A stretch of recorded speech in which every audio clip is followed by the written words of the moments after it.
terms of disclosures, I have no conflict of interest in my talk today. I do need to point out, though, that neither estrogen products, nor estrogen or testosterone products, nor puberty blockers have Health Canada indications for the use in trans individuals. And I'm going to be talking a bit about hormones, phenotypic sex, and puberty. These are very binary terms, and I want to ask for your forgiveness in using a binary language, but I will at one point address our non-binary use. Today I would like to address a number of topics. As far as my learning objectives, I first want to give you a brief understanding of the demographics of trans and gender diverse people in Canada. I want to demonstrate for you the foundations of gender affirming care for trans and gender diverse youth as we are practicing it currently in Canada. I want to have you acknowledge to acquire knowledge about the current state of research into the safety and efficacy of gender affirming care for trans youth. And lastly, I would like to address the danger of growing misinformation and disinformation about gender affirming care and its impact on the mental and physical safety of our trans kids. So briefly, in Canada, we were the first country in the world to provide census data on trans and non-binary people. And what we found, or the Canadian Census found, is that 1 in 300 people above the age of 15 identify as either trans or non-binary. Of those folks, about 1/3 identify as being trans masculine, about 1/3 identify as being trans feminine, and the other third identify as being non-binary. Of those who identify as non-binary, about 1/3 are assigned males, and 2/3 are assigned females at birth. So when we look across the country, these are not small numbers. There are trans folks everywhere. And this is the number of people who reported in on the census. And we see that there is a bit of a difference in across provinces, but not really very big. And what might not surprise most people is that there is also generational variability. So folks in the boomer age and Generation X have lower reports of identifying as trans or gender diverse, whereas our millennial and Gen Z friends have higher incidences. And I think this is not something super surprising. I want to point out a study that has been now completed, although we're still writing some papers. The Trans Youth Can research project was funded by the Canadian Institutes of Health Research. And there's a whole number of infographics that you can find online on their website, which I've given below, that talk about the current situation in Canada as far as who's coming to care, how parents are doing, how their kids are doing, and I think you can find a lot of really nice information there. When we started Trans Youth Can, this was now a number of years ago, but all of the reporting centers sent in the number of referrals that they were getting for kids. And I don't think anybody is also surprised at the fact that as the 2010s went on, that the incidence of kids presenting for care and gender clinics began to rise quite precipitously. And I think this is mostly a build it and they will come phenomenon. Also, I think as the internet became more of an accessible thing for kids, and as people understood trans identities a little bit better, it's not surprising. I think most people would say at this point that the numbers have kind of leveled off in most of our clinics now that they're all up and established. And I think that's the case for us as well. Another important piece of research that's out there is the Canadian Trans and Non-Binary Youth Health Survey. The first edition was in 2019. The 2024 survey has now been completed and is getting put together. The information is being drawn together, and hopefully we will have that information soon. But it does give us really a good idea of what's happening across the country in terms of the safety, the health, school performance, family support, community support, safety items that are important for Canadian trans and non-binary youth. I want to point out a position statement. This is from the Canadian Paediatric Society. I had the pleasure of being one of the co-authors. And this is not a cookbook recipe for how to provide trans care, gender affirming trans care. It really is a position statement from the Canadian Paediatric Society stating their support for providing gender affirming care in this sort of the bigger picture, and then we do sort of lay out what some of the components are of trans care as is being provided now in Canada. So when we talk about treatments for trans and gender diverse youth, back when we started, it's like, well, why would we treat these kids like just wait till they're adults and let them, that'd be so much simpler for pediatrics not to have to think about treating these kids. But we were already starting to learn quite early on that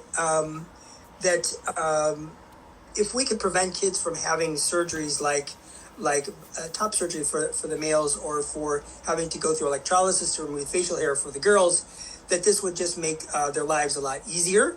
And really the biggest issue that we saw early on, and we still see, is that these kids are really suffering. I spend a lot of time telling kids that they've got diabetes, they're going to have to take insulin for the rest of their life, I don't have a cure. But when we talk to trans kids, we say, we can help you out here. We've gotten to the point working together that this is really just a huge relief of burden for these kids. But having said that, something's happened here. Having said that, treating children is different than treating adults. So when we're treating trans youth, it's more of an attempt to mirror natural puberty. The results are not, they don't appear as quickly as they do when adults transition. Often they'll transition quite quickly so they can get back to work. We do have guidelines of published experience. I'll show you the two sources of guidance that we use when we're treating kids. But we still have some things to learn about the timing, the dosing, the long-term effects, both good and bad.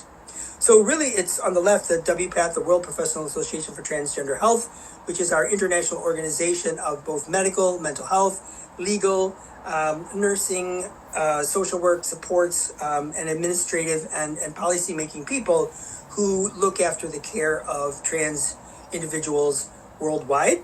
And every 5 years or so, they publish a new version of their standards of care. And this is really our sort of guiding document.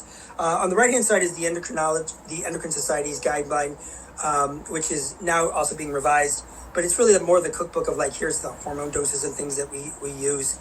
I would have to say that we don't treat trans kids very differently from cisgender kids who need hormone therapy. This is, how it all got worked out. And our dosing regimens and all those kinds of things are actually very similar. It's not like we had to reinvent the wheel just for trans kids in terms of dosing and things like that. We do have to recognize that our trans youth do have a heavy burden of coexisting mental health disorders. Anxiety and depression are unfortunately very, very common in these kids. Suicidality, as I'll talk about down the road, is way higher than it is for other youth in Canada. Some places kids are socially isolated. Some kids who are kind of fighting back get slapped with a label of being oppositional defiant disorder. Eating disorders, unfortunately, can be common in trans youth. Non-suicidal self-injury, cutting, and those kinds of things, very, very common. I don't have time to address it a lot today, but we do know 10%, probably way more than 10% of the kids that we meet are either officially or highly suspected to be on the autism spectrum. And I think it's also important to point out that psychosis is actually very rare in trans people and not really any more common than it is in cisgender youth.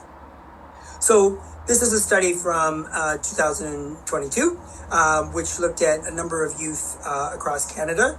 And what they found was that compared to cisgender straight youth, that trans youth had a 5-fold increased risk of suicidal ideation, 58% in the first year. And that their actual suicidal attempts was 7.6-fold the rate that it is in straight cisgender youth. Not surprising, there's also increased risks in gay or questioning youth, and things are even more dire for kids who are exposed to minority stress, cyberbullying, and physical bullying. I will say that it's pretty commonly recognized that once kids get into a situation that is affirming, whether that's the family doctor, the pediatrician, a clinic, that the incidence of suicidal ideation does go way down, but it is still unfortunate reality that this is something we have to deal with quite often. There are official criteria for diagnosing gender dysphoria. The DSM-5 started with that when it came out to try to depathologize gender dysphoria and not make it the mental health disease. It's more about the dysphoria, the mental stress that comes with being trans in a society that's not always friendly to that. I would say that Canada is more moving to the ICD-11 diagnosis of gender incongruence, which has a very similar diagnostic criteria, where you're really talking about a marked and persistent incongruence between one's experienced gender and one's assigned sex, often leading to a desire to transition. And this is not a diagnosis that is made prior to puberty. So before puberty, we really in Canada don't have a reason that we need to slap a diagnosis on a 7-year-old who is expressing sort of cross-gender preferences in terms of dress and things like that. Those little gender creative kids, we try not to label them too tightly. I think one of the many complaints that you'll hear is that these kids, they show up in a clinic, they get hormones at first visit, nobody's talking to them, nobody's talking to their parents, and this has not really been the case in most of our centers, in any of the pediatric, like tertiary care hospitals in Canada. And WPATH is very clear that they are recommending that all children undergo a comprehensive biopsychosocial assessment. That sounds a little bit like gatekeeping or hoop jumping, but it is really important that someone has sat down with the kids and their family and their support group to really help the kids work out where their gender journey is taking them, and whether or not it, initially social transition and then medical transition is the right path for these children. So in our system, that happens outside my endocrinology clinic. That happens either in the community or with my mental health colleagues across the way. But we don't, endocrinologists and hormone providers don't tend to see kids until an assessment has been done. When we talk about the therapy for trans youth, we talk about those interventions that we generally consider as fully reversible, asterisk, and I'll come back to that. That would be social transition, menstrual suppression, sometimes the use of androgen blocker, oral androgen blockers, or the intramuscular puberty blockers. We talk about partially reversible interventions, that's the hormones that we may give. And then the irreversible interventions are the surgeries, which generally don't happen in the pediatric years.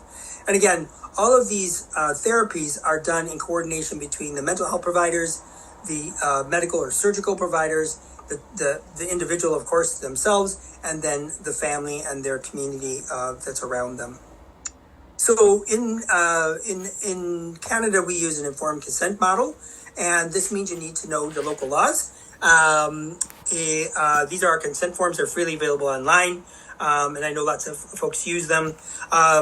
Most provinces in Canada have the equivalent of what we in BC call the Infants Act, which says that any child of any age can consent to any medical treatment, provided, number one, that they can show the capacity to understand what they're signing up for, the pros and the cons, the safety and the bad side effects that could happen, and that the provider feels it's in the child's best care. We don't often provide trans care with no parental signatures at a children's hospital, because almost all of our kids do show up with a parent, but we don't always have both parents online.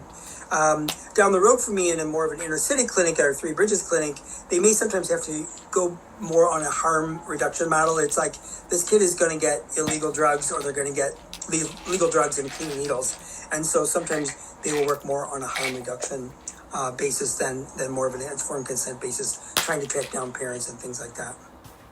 When we talk about the fully reversible interventions, there's social transition, which sometimes can happen quite early. That's just a change of your names, your clothing, your pronouns, and it can involve, in some places, a legal name or gender change. For some assigned males, we can use either spironolactone or cyproterone, and this is something because of the waiting lists that happen across Canada. This is something that a pediatrician or a family doctor could start for someone who's waiting to see the pediatrician, who's kind of had an assessment and is waiting to go. They may not be comfortable starting the blockers, but they could use spironolactone for those sort of older assigned males who are starting to get facial hair and things like that. Menstrual suppression for assigned females is something certainly family doctors and pediatricians are well capable of doing, using the same sort of methods you would use in cisgender girls, continuous or extended cycle OCPs, which have estrogen, which isn't always the best answer for trans boys. But a progesterone-only OCP or Depo is a good idea for those kids who also need birth control. Sometimes you can even consider the use of an IUD or one of the implants. I want to talk a little bit about social transition.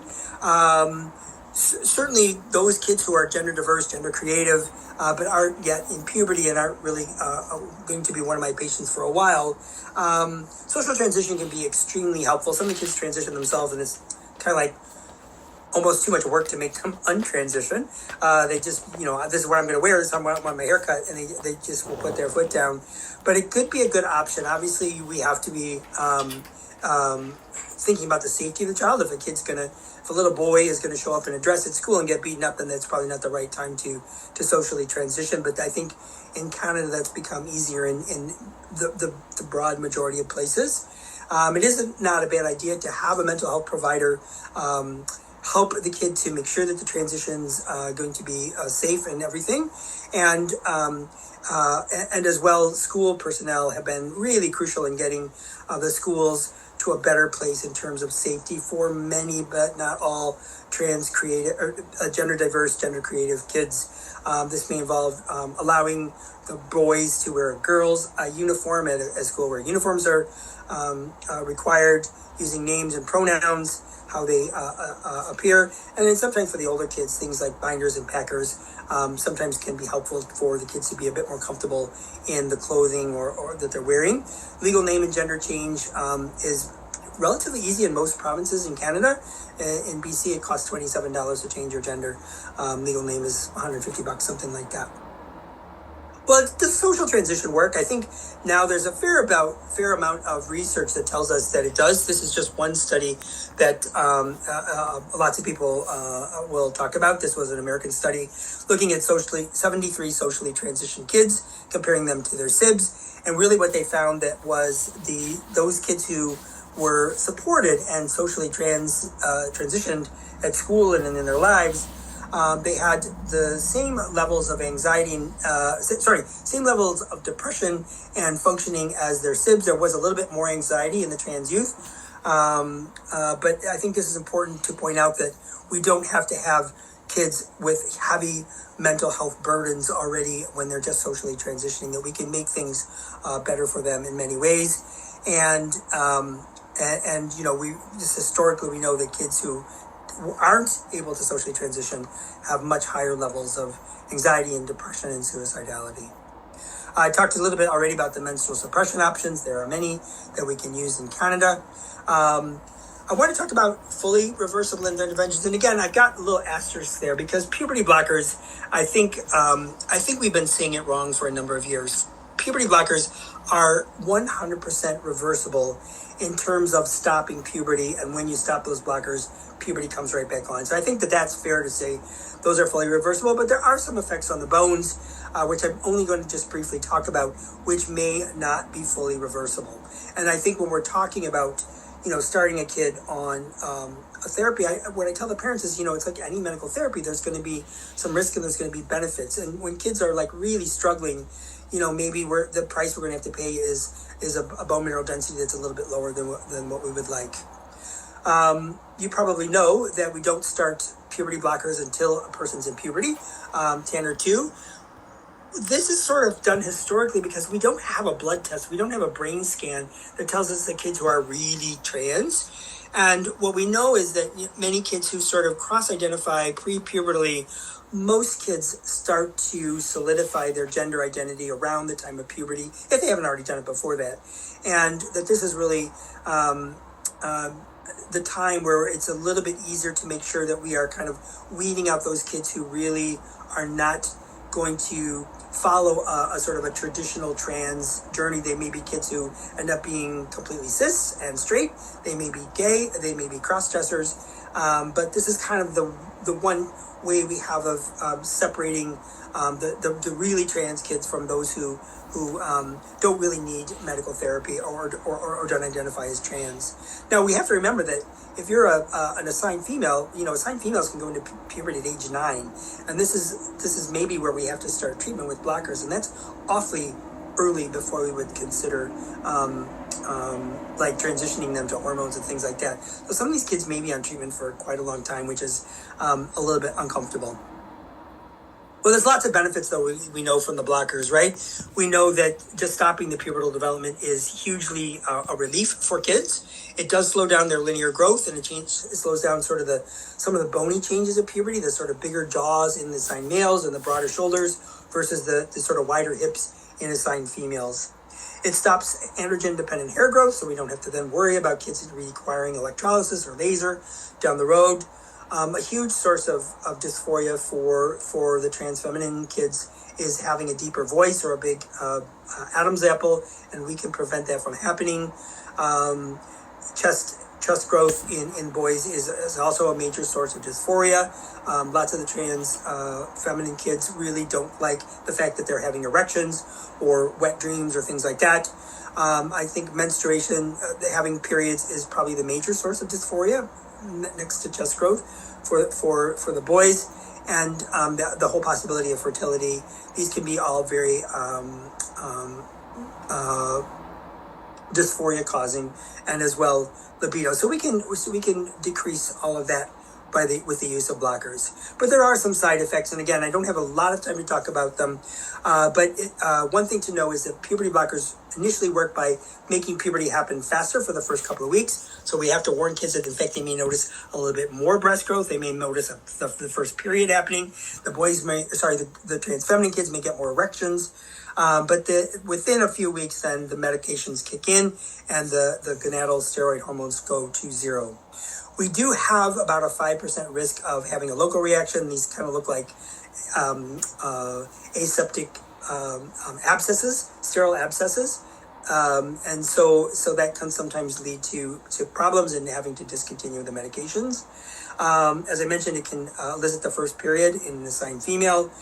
One of the issues that we've known about for a long time is that if we were to take the assigned males and start them on blockers as soon as they go into puberty, that leaves them with not very much genital tissue. And then down the road, if they're thinking about a vaginoplasty, then there's not as much tissue to work with. So in the assigned males, we actually try to hold off a little bit on starting blockers so that they can get a bit of genital growth, but usually at some point the voice starts to get deeper and the kids just get too uncomfortable, and then we kind of throw in the towel and start blockers there. With the assigned females, we generally tend to start as soon as they get some breast growth. Some very rare side effects from the blockers: benign intracranial hypertension, probably 1 in 1,000, 1 in 10,000. Prolonged QT interval with some of the psych meds or any other medication that can cause that. Again, probably more of a theoretical risk on the order of 1 in 1,000, 1 in 10,000. There are some effects on bone, which I will talk about, and there has been some raised concerns about whether or not we're having an effect on brain and cognition. I think having gender dysphoria is also not good for your brain, and so I think even if we do find that there's something going on there with cognition and the blockers, that I think we have to also balance what would happen to these kids' brains if they continue to suffer. Just briefly, the analogs, when we halt puberty, we halt bone mineral accretion, and that's a really important part of puberty. When we start back on hormones, then the mineral accretion picks up. We do know that the trans feminine kids, interestingly, have low bone mineral densities even before we meet them. And people don't 100% understand this, but it's seen in kids and in adults. And it may be due to the fact that these kids perhaps are not comfortable being out and about and active and doing sports when they really don't feel like their body is going to match that of their cisgender female friends. When we've looked at longer term studies of bone mineral density in kids that treated for at least 5 years and then on hormones, we found that things have recovered pretty much completely for the boys, but the girls have not completely recovered. Their bone mineral densities tend to be low, and we don't know if we really understand it well. We do know that estrogen Therapy has probably been a little bit too conservative, I think, for girls. And I think we are getting a bit more aggressive with using higher doses of estrogen quicker. But for all kids, we stress very strongly the optimizing calcium and vitamin D intake and trying to keep active in whatever way they can do that. That involves, bouncing on the ground and making your bones stronger. Well, do the blockers actually do anything for our mental health? And this is one cross-sectional survey. There's a number of studies. I'm just going to show you a few. This is a cross-sectional survey of 20,000 trans adults in the age group of 18 to 36 years. And of those, all of those people, 2.5% had received pubertal suppression. And when you look at that 2.5% versus the other 97.5%, that the adjusted odds ratio of suicidal ideation, for instance, was about a third.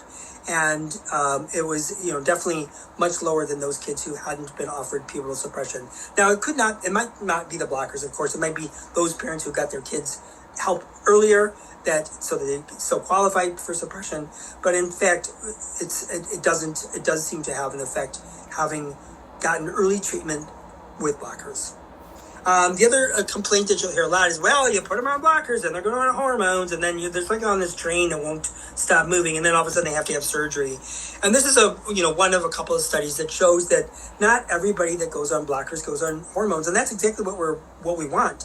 We are using blockers not just to put, just to halt time until we're okay with using hormones. We want the kids to have time to explore their gender, where their journey is taking them, without having to worry that their body keeps changing and the sort of the pressures that they get from a body that they are increasingly unhappy with. And so I think it's really important to remember that not everybody that starts blockers is going to go on hormones, and that's a good thing. That's not a detransition. That's a kid figuring out where they want to be. That's a success story. When we talk about the partially reversible interventions, we talk about testosterone-based treatment for trans masculine youth and estrogen-based treatment for trans feminine youth that may or may not involve progestins. I won't talk about progestins very much, but we have no proof that they work or that they don't work. We still are learning about the long-term effects. Actually, a big area of health research for trans folks right now is in senior health, because all of a sudden there's a bunch of seniors who transitioned, maybe not when they were kids, but when they were, 19 and 20, and they're now in their, the 60s and 70s and 80s, and what does their health look like? Does receiving gender affirming care improve body satisfaction? This is a study, again, one of a number of studies looking at 148 kids who are 9 to 18 who are followed for a year after treatment. Some of them got blockers, most of them got blockers and hormones, or both. And these kids who did receive treatment showed that there was large improvements in body dissatisfaction, and there was some improvements as well in their description of their self-described depressive symptoms. And there was a bit of improvement in anxiety symptoms. We had hoped that there would be 5-year data from the same group of people, now 558 kids. Unfortunately, because of political changes in the United States, the funding for this study has probably dropped away. And I don't know that we're going to get to see these results, which would be super helpful because it's a much larger number for a much longer period of time. Another study also, I think this one's also from the United States. It's 104 trans kids followed in the age of 13 to 30 groups. And there was a lot of depression, a lot of anxiety, a lot of suicidal thoughts at baseline, just as everybody sees in our clinics. And of those kids who received hormones and or blockers, they lowered their odds risk ratio for depression by 60%. And their suicidality by 73%. Anxiety didn't change. I think we see this. I think the kids remain anxious for lots of reasons, having to go to the washroom. Somebody's going to say something at school. But I think we do help out to a great degree those kids who have a heavy mental health burden. I think those kids who come by it more honestly, like the whole family has depression, I think we're not going to fix that. I think we're going to fix part of the depression and anxiety for some of those kids. Well, what about, a third study here is 315 kids in 4 centers in the United States. And not surprisingly, we found that they had more life satisfaction from having a body that's more congruent with how they would like to be, that anxiety and depression seems to go down. And again, the sort of idea that suicidal ideation does not completely resolve with no matter what we do. The study did show that 2 of the kids completed suicide. Again, we'd hope to have 4-year data, but this is an NIH-funded study, and I'm not sure that those data will ever see the light of day in the next while, which is really really bad. Again, I won't talk a lot about irreversible interventions, gender affirming surgeries, because they're primarily not done in children. For trans feminine people, this may involve orchiectomy, which is a relatively simple procedure while they're waiting for a bigger surgery. The lower surgeries or bottom surgeries, it generally involves vaginoplasty, the creation of a vagina from scrotal and penile tissue. Some sort of more cosmetic things, the tracheal shave, facial feminization, voice surgery, breast augmentation. These are not in BC, I think in most places covered. Generally the bigger surgeries are. And then unfortunately a lot of people need a lot of electrolysis and laser to get rid of facial hair or body hair. Or the transmasculine folks, that involves upper surgery or top surgery, which involves breast mastectomy and male chest contouring. Some kids, some folks choose eventually to have a hysterectomy. They may or may not leave their ovaries in place, depending on their sort of reproductive thoughts. And then the big lower surgeries, which involve phalloplasty and another procedure called metoidioplasty. Kids can get top surgery in some places in Canada before their sort of 18th birthday. Here it's kind of 18 at this point. And this is really just one study that shows, and there's a number of studies that show that we really can help a lot of dysphoria for the transmasculine kids. I think the transmasculine kids, you get rid of their periods and they're super happy. But when they have top surgery, they really that's for them the be all and end all. And this is just how kids, this is sort of the level of chest discomfort that kids have. And this is with time, the kids who have not had surgery, or people who have not had surgery, and their chest dysphoria just continues. It doesn't get better. These are kids who've had surgery, and really with time, once they've had surgery, their chest dysphoria remains quite low and is much less than that in the kids who've not had surgery. I want to talk a little bit about non-binary youth, because a third of our kids who come to us identify as non-binary. Many, probably 2/3 or 3/4 of them are assigned females, but some of them are assigned males. And they have really sort of made us think a little bit outside the box as far as what we offer for care. I think it's important to know that non-binary youth actually have a higher mental health burden than binary trans kids. A number of studies that show that, including our Canadian Transgender Youth Health Survey in 2019, their outcomes were poorer than even the binary kids. I think perhaps this has a little bit to do with non-binary being sort of a newer thing. It's been around forever, of course, but we didn't really have a name for it. And now we have a name for it, and now kids will be like, well, that's my identity. I'm actually not all the way over there. I'm kind of more in the middle. And I think that's something that hopefully with time will get a little bit better, our society's understanding of non-binary identities. Kids may be non-binary, but our hormones are very binary. Like, they do one thing or they do another thing. And so we have to explain to kids that, you can't get a deeper voice without perhaps a bit of facial hair. That's just not going to happen. We can't tailor hormones only so much. But it is important to understand what the youth embodiment goals are. This is for all trans kids. How do they see their body in an ideal world, and what would make them more comfortable and less dysphoric? You have to remember that a lot of the kids that we see, not just non-binary kids, they're like grade 7. They've not had biology yet, so they don't really have a good understanding of hormones and anatomy and where things are. So sometimes we spend a lot of time talking about that. Hormones can have some permanent effects and some transient effects. We need to be clear about that. But there are little ways of making tailoring hormone dosages or regimens to help kids get into a more comfortable situation. Some non-binary youth really would like top surgery, for instance, without necessarily any hormones. And of course, lots and lots of non-binary youth don't want any kind of medical assistance. They're just out there living their lives without any help from us. Early on, it became important. It became quite striking that one of the things we do have to talk about with kids is reproductive health. So WPATH says that we recommend that health professionals working with trans and gender diverse youth requesting medical or surgical treatments, that we talk about reproductive health. And I think one of the things that you see online is, well, if you treat them, they're going to be sterile forever, which is actually not the case. If you're having periods and you transition with testosterone, when you stop the testosterone, the periods come back 99% of the time until about age 35. And after that, we're not so sure. If you are already a person making sperm and you start estrogen, you can stop the estrogen and the sperm count will come back. It may take 6 months or so. It may require, going back into female puberty, but we are not making these kids sterile necessarily, these folks sterile necessarily until they've had gonadectomy, and not everybody has gonadectomy. But on the other hand, we're talking with kids, and kids, they all think babies are gross. They all think to adopt, you just go to the store and you pick up a baby. They don't really have clear ideas of family planning and things like that. So we have to talk in an age sort of consistent manner. And obviously the parents, this is one of their biggest concerns and one of the things that we have to talk about. But I think we do have enough kids who, trans feminine kids who are able to store sperm if they want to. It's gotten very expensive, $750 a year to store sperm.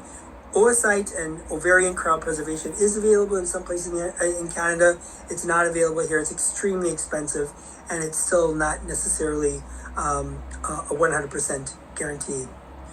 I think not surprisingly, we are seeing that gender affirming care is under siege.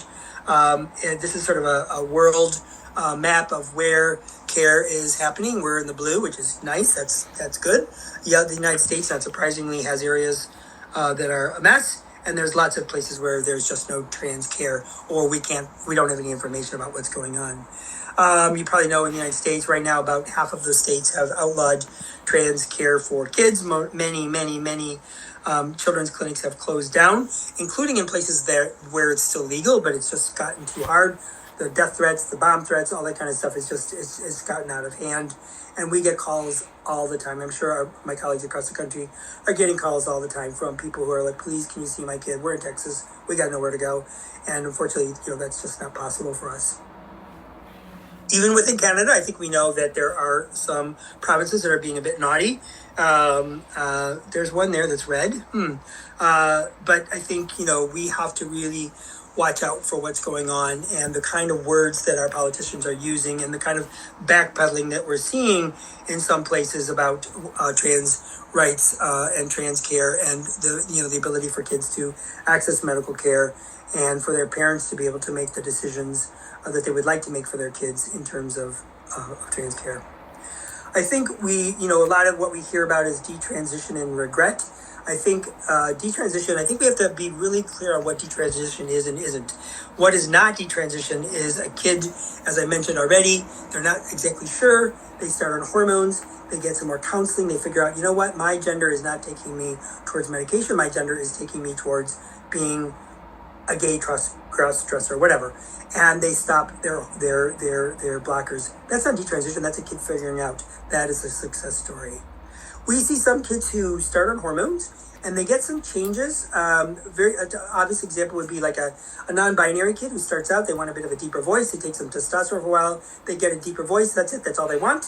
And they stop. That's good. That's fine. They got what they wanted. They got what they needed. And that's not like changing their mind. It is actually quite rare for kids to 100% change their mind. Most studies show about a 1% chance for kids who do like a 180. And many of the kids who do stop their hormones do it without regret. They're like, you know what? I needed to do this. I needed to know the testosterone.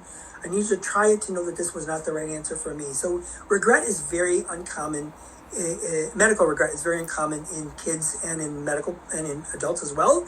There is a bit of surgical regret because these are very big surgeries. They do have complications. When you look at adults, those adults who really detransition almost always by far do it because of the lack of support. Either they have no family support, no work support, no social support, or they just run out of money and they can't afford to continue to transition. But we do have a population of people who really transition with regret, and I think it's important that we support those folks and try to understand what's going on. And there's some great research being done right now in Canada. This is, again, one study looking at 317 youth followed for 5 years, and some of the kids had transitioned back and forth a few times, but at the end, 94% of them identified as binary, 2.5% of them identified as cis, 3.5% identified as non-binary, so that only left about 2.5% who returned to a cisgender identity. So quite a small number. And of those kids who transitioned fully back to cisgender, mostly they had socially transitioned early, and they retransitioned before age 10. So they're really not detransitioning. This is sort of transitioning, untransitioning socially, not so much medically. Again, this is 548 youth in a single center, followed for 7 years, a large number of kids, and about 29% of them at one point before or during their assessment, they re-identified with their birth sex. So those are kids who never got medical treatment. Of those kids who did get medical treatment, 1% of the kids stopped, and of those 2 kids, actually one later resumed their transition. So really one out of 500 kids detransitioning. I don't want to spend a lot of time on the CAS review because it's just a kind of a pile of garbage. But these are folks in the UK that, for probably good reasons, because there was a bit of an upheaval at the one clinic that looked after kids, they transitioned this review. There's so many arguments you can make against it. I think not all the authors were identified, but of those who were identified, none of them do trans care for youth. They were pediatricians, but they were probably pediatricians who came with a particular mindset. I think one of the things that they did come out with is that we do need to support detransitioning kids. I think we all would agree with that. But as a result, the one clinic that was seeing kids in the UK has closed. They meant to open 8 new clinics. I'm not sure where they are with that. This has caused huge battles within the British Medical Association. Half the people say this is great. Half the people say this is a bit of a mess. But really where we are now is that kids in the UK don't get treated very rarely before the age of 16.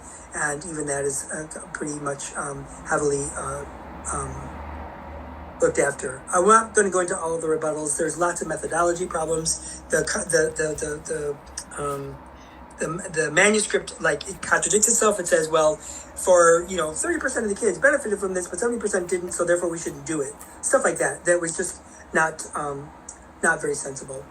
There is this idea out there about rapid onset gender dysphoria that kids just one day decide that they're trans. They tell their parents. They go to a doctor. They get hormones without anybody asking. And this isn't really something I think that we see in Canada. And I don't think people don't really even agree with this diagnosis. When you look at the kids who fall under this diagnosis, most of them, in fact, have been thinking about their gender identity for a really long time. They just didn't tell their parents about it until more recently. And the whole data that they got from this study where this came out was from online surveys from websites that are already critical of trans care. So the people that they were questioning, these were parents with a bent already. I do think that there was some validity in the fact that some parents felt like they weren't part of the equation in medical decision making. And I think we all have to be very mindful of that, because I think we do have to make sure that we're including the parents. The parents will often have a smile on their face like, yeah, this is great, but inside they're still struggling with what's happening, and that they need more support than sometimes we recognize. I want to point out a great resource for Canadians. This is a joint effort between Health Canada and our Trans Care BC folks here. This is called weareallies.ca. There's a French version as well.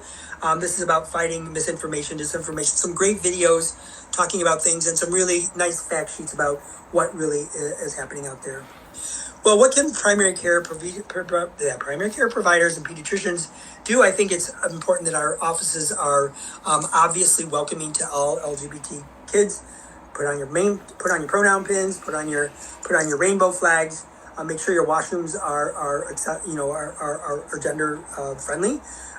It's so important that the front staff, the people that are meeting the kids in the waiting room, are trained on how to ask kids, to say, Billy, your room is here, and not, using their preferred name and not what's still their legal name. I think the whole having everybody use firm names or pronouns. If you don't know, you just ask. Kids will mind telling you. Our EMRs are a bit of a mess. They don't generally work very well as far as assigned genders and assigned sex and preferred genders and all those kinds of things. It's not always very good system. Ours is not perfect by any means. But I think those of us providers, we really have to be comfortable exploring both gender and sexuality with all of our kids. And if that's not something you're comfortable with, you're probably in the wrong profession. You shouldn't probably be seeing kids, because a lot of our kids are have gender and sexuality questioning. And it's really important, I think, to know your local resources. If you're in a small town, you need to know where the trans people hang out, or where you can get resources. And there's sometimes provincial resources as well. We may find pediatricians who are willing to hopefully we have pediatricians or PCPs who are willing to get kids to off to mental health providers who know what they're doing. Again, menstrual cessation, mental health meds can sometimes be life-saving for these kids, and this is, I know, the bread and butter for many pediatricians. Sometimes we just need, for our farther away kids, we need help with pubertal exams, or looking at their blood pressure or lipid stuff, doing the blood test for hormones if we need to. And there are some pediatricians and primary care providers out there who are trained to do blocker starts and maybe even hormone starts. That's not for everybody, and I don't think it has to be for everybody, but there are certainly people out there doing great care. Just a little bit of blowing our horn for our own provincial resources. We've got TransCare BC has got amazing handouts for lay folks, for workplace folks, for medical folks on using gender inclusive language when we're talking about chest surgery for the boys or whatever, what to do when you make a mistake. I think to wrap up, I'd like to think about where do we go from here? I think it is important for us to remain humble and admit that we don't know everything yet. I think sometimes we've been maybe a bit too cocky about this is the right thing to do, don't question me. I think we do need to say, we're still learning. We aren't learning anything new that's changing our mind about how we're doing things, but I think we do need to commit to ongoing research and learning in this field of care. We need to continue our quality, ethical research so that we can optimize gender affirming care and minimize undue scrutiny from the haters that are out there. I think we need to continue to work with our patients and the trans community to make sure that we're staying current with our understanding of gender identity, gender expression, and the medical treatments that are out there. And I think we need to advocate for our patients politically and within our own workplaces and healthcare systems so that we can shut down misinformation and disinformation that starts to pop up, or transphobia that seems to pop up now and then when you get the eye roll about, that kid over there. And lastly, I think I'd like to recognize that we are dealing with a very, very vulnerable population. Some of these kids really have very tenuous existences, but I think we also, on the other hand, have to recognize that some of these kids have the most amazing resilience and are really like examples that we need to learn from. So I'd like to thank everybody for their attention. There's my email if you have questions. And I think one last point to make is that, Tommy might be a cool trans kid, but maybe what he would be known for is the fact that he's a great soccer player. So it's not always about being trans. And I think that we have to remember sometimes that we don't always have to focus on that when we're seeing kids. So I will stop sharing there. And I don't know how much time we have for questions. 10 minutes? We have a little bit of time. Thanks so much, Dr. Metzger, for the important evidence-informed guidance you were giving everyone and the valuable resources. These will be posted on our member portal on childrenshealthcarecanada.ca after the presentation. There's a number of comments coming in thanking you for a great presentation and wondering if your slides could be made available. We'll be happy to post them on our member portal as well. Yep, I can do that. Wonderful. I see our audience has a few questions, so I'm going to take a second to get them sorted. And while I'm doing that, Logan's going to kindly launch the next few poll questions for us. And we really appreciate your time in filling those out. So while you're doing that, I'm going to pose some questions. So Samara has asked for further guidance on the best approach to menstrual suppression, specifically for kids who prefer OCP to Lupron. She's been using Marvelon, but is it the most appropriate option? And for how many months should we be guiding them to use OCP? So I think a lot of the trans masculine kids are not happy about getting more estrogen. So I think if you can use a progesterone-only pill, I think, sort of the mini pill, which is 0.35 milligrams of norethindrone, I think is a good plan. Some people use the 5 milligram pills, which I think really works better. It's not, we all know that the mini pill isn't the absolute most perfect way of doing contraception because it requires you being really careful with taking your pills the same time of day. But I think our gynecologists quite like the 5 milligram tablets, which do a good job of suppressing menses mostly.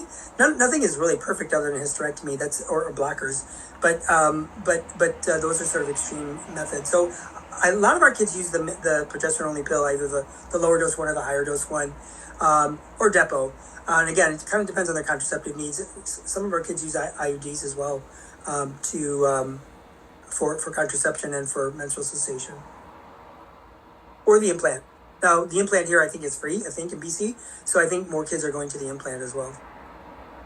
And Samara, you and others have Dr. Metzger's email address now from this presentation if you have a need to follow up. Fiza asks, in working with families, we sometimes encounter parents who struggle to accept or deny aspects of their child's diagnosis or identity. For example, when a child is both autistic and gender diverse. What approaches have you found to be the most effective in helping parents move from denial to acceptance and meaningful affirming support? Yeah, I think that, the kids with autism, I think that is a sort of a special case. And there are a lot of our mental health providers who do trans care also do a lot of autism work. So I think that's very helpful. Like we have sort of guidelines that have been around for a while about how to deal with kids or people who are on the spectrum who are also gender diverse. And I think, the biggest thing is go slow and make sure that us people who are not neurodivergent, that we really get an understanding of what's happening with the people who are neurodivergent. Because sometimes those folks have a hard time explaining. They're like, I'm a guy, why don't you get it? And, they can't get beyond sort of explaining more than that. That'd be sort of one example. So I think going slow, having a mental health provider that also does autism work is super helpful because they can help tease out what is more about the fabric that you're wearing versus the fact you like to wear dresses and things like that, because sometimes those things get a little bit muddied. I think there is reasonably good evidence, though, particularly in adults, that the autistic people who transition are just as happy as the non-autistic people who do. It's just that it takes a little bit more caution from us to make sure that we're understanding what's going on. I think parents love their kids, and I think when they see that their kids are doing better, that's usually what happens. And once in a while, I'll grab a kid by the collar. I'm like, I'm doing this for you for the hormones. You need to get your butt out to the dinner table and talk to your parents. That's the contract that we're making here. I think your parents need to know that you're doing better. And if you're just gonna be glum and sitting in your room on hormones, that's not gonna help your case. So I think, and most of the kids do better, and they are a little bit, more out there, and they're a bit more comfortable. But I think we do have to, also keep the kids on task as far as looking after their mental health and being part of the family and just, showing the parents that this is the right path. I've seen, lots of parents who are like questioning. And as soon as they see their kid blossoming, they're like, okay, this was the right answer. I didn't get it at first. I've never had to deal with this before, but I think that they do see that what we're doing for most of these kids is the right thing. Wonderful. One last question. There's many, but I'm picking and choosing the right of the moderator. Tell me what's next. What can we do in terms of sharing this with our colleagues? What's on the horizon for your work? Yeah, I think, unfortunately, these big studies that we were kind of waiting for that are all NIH funded, I think that would have been really helpful. I think, just to have, where it's never going to have a randomized controls trial. This is never going to happen. That ship sailed, 28 years ago. So I think we have to,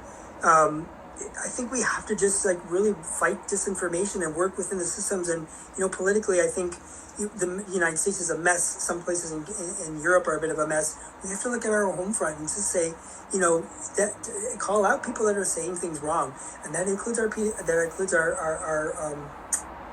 politicians, right? Like that if they're giving information or they're allowing people to chat and say things that are wrong, I think we need to call them out on that. I think as medical professionals, we have the luxury of getting a bit more traction when we say stuff like that, when we call people out. Wonderful. Thank you so much for your presentation. This has been very helpful. And the stream of comments, Dr. Metzger, it suggests that folks really enjoyed it and appreciated what you shared and gained some knowledge today. Great. It's been my pleasure. Thank you to our audience for joining us. We know how busy you all are, and we hope you depart with practical knowledge to bring back to your organization. In the coming weeks and months we will be hosting a few additional offerings in the webinar series, upcoming webinar on October 29th, Easing Pain, Advancing Care, a New Pathway for Children with Severe Neurological Impairments, with Dr. Sharon Hugh and Stephanie Glegg and Hal Seiden. In our Spark Conversations podcast series on October 9th, we released the latest edition, and it was the Power of Pediatric Palliative Care, Equity, Access, and Hope. Listen in as Dr. Catherine Smart discusses right-sizing children's healthcare systems and pediatric palliative care with Megan Wright and Denise Prale. On October 1st, we supported the release of a new report called Thrive, the Economic Case for Investing in Children's Health, commissioned by us together with Canada's Children's Hospital Foundations and conducted by Deloitte. The report highlights the current state of children's health care in Canada, noting that the nation's pediatric health systems are stretched thin, with children navigating undersized health systems or systems not purpose-built for them, resulting in poor experiences which cost children, families, and Canadian society billions of dollars annually. Check that out on our website. And to read more, Logan will drop the information in the chat where you can access Thrive. And lastly, join us at the Hyatt Regency in Calgary on May 31st to June 2nd for our annual conference 2026 taking place there. Registration is now open, and the call for abstracts is open until the 20th. Check out the conference platform for more details. Logan is going to poke that in the chat box as we speak. It's always great if you can watch live, as your questions and comments really enrich the discussion. But if you can't, we often put these recordings on our website. This session has not been recorded, but you will find a summary of it along with the resources and evidence shared on the member portal of Children's Healthcare Canada website. Thanks again for joining us today. Thanks to our wonderful speaker for this presentation, and hopefully we'll see many of you back here soon. Bye, everyone.